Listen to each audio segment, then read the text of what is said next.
சுத்திக்கேணி பகுதியில் விடுதலை சிறுத்தை கட்சி ஏற்பாட்டில் இலவச ஆம்புலன்ஸ் சேவை மற்றும் முப்பெரும் விழா நடைபெற்றது. புதுச்சேரி மாநிலம் மண்ணாடிப்பட்டு சட்டமன்ற தொகுதி உட்பட்ட சுத்திக்கேணி பகுதியில் விடுதலை சிறுத்தை கட்சி ஒருங்கிணைக்கும் முப்பெரும் விழா நடைபெற்றது.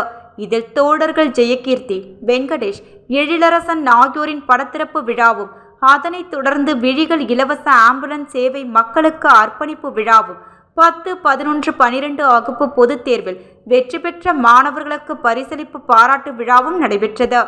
மேலும் இந்த இலவச ஆம்புலன்ஸ் சேவையை புதுச்சேரி மாநிலம் முழுவதும் மக்கள் இலவசமாக பயன்படுத்திக் கொள்ளலாம் என்றும் தெரிவிக்கப்பட்டது. இந்நிகழ்ச்சியில் வழக்கறிஞர் ஏசுராஜா தலைமை தாங்கினார். இதில் சிறப்பு அழைப்பாளராக விடுதலை சிறுத்தைகள் கட்சியின் துணை பொதுச் செயலாளர் பாவாணன், திமுக மாநில துணை அமைப்பாளர் AK குமார், வட்டார காங்கிரஸ் தலைவர் பரமசிவம், விடுதலை சிறுத்தை கட்சி மண்ணாடிப்பட்டு தொகுதி செயலாளர் பூபாலன், CPIM கம்யூன் செயலாளர் அன்புமணி, கிளை செயலாளர் CMN சந்திரன் ஆகியோர் கலந்து கொண்டு பொதுமக்கள் மத்தியில் சிறப்புரையாற்றி விழாவினை சிறப்பித்தனர். முன்னதாக வீரமுத்து வரவேற்புரையும், இன்பநாதன் தாஸ், பொன்னையன் பலராமன், கார்த்தி ஐயனார், குமார் ஆகியோர் முன்னிலை வகித்தனர்.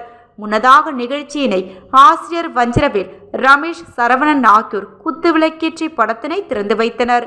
மேலும் இந்நிகழ்ச்சியில் சுத்திக்கேணி கிராம அறங்காவலர் மற்றும் திருப்பணி குழுவினர், விடுதலை சிறுத்தைகள் கட்சியின் முக்கிய பிரமுகர்கள், பொதுமக்கள் என ஏராளமானோர் கலந்து கொண்டு விழாவினை சிறப்பித்தனர். நிகழ்ச்சியின் இறுதியில் ஜெகதா வேல்முருகன் நன்றி உரையாற்றினார்.